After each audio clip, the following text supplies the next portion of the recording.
33 വർഷങ്ങൾക്ക് ശേഷം ഇടുക്കി ഡാമിൽ റെക്കോർഡ് ജലനിരപ്പ്. കഴിഞ്ഞ ദിവസങ്ങളിൽ പെയ്ത ശക്തമായ മഴയാണ് ജലനിരപ്പ് ഉയരാൻ കാരണം. മുല്ലപ്പെരിയാർ അണക്കെട്ടിലും ജലനിരപ്പ് ക്രമാതീതമായി ഉയർന്ന് 131 അടി പിന്നിട്ടു.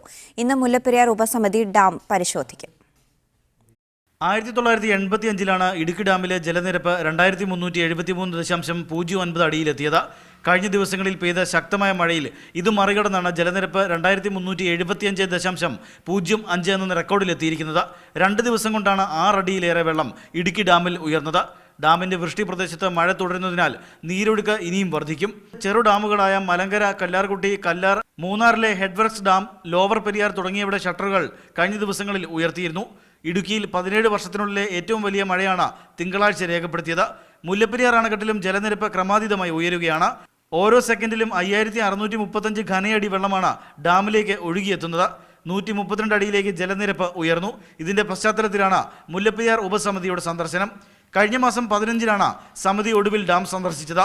അണക്കെട്ടിലേക്കുള്ള നീരൊഴുക്കിന്റെ ശക്തി കൂടിയിട്ടും തമിഴ്നാട് ഡാമിൽ നിന്ന് കൊണ്ടുപോകുന്ന വെള്ളത്തിന്റെ അളവ് വർദ്ധിപ്പിച്ചിട്ടില്ല. മീഡിയ 1 ഇടുക്കി.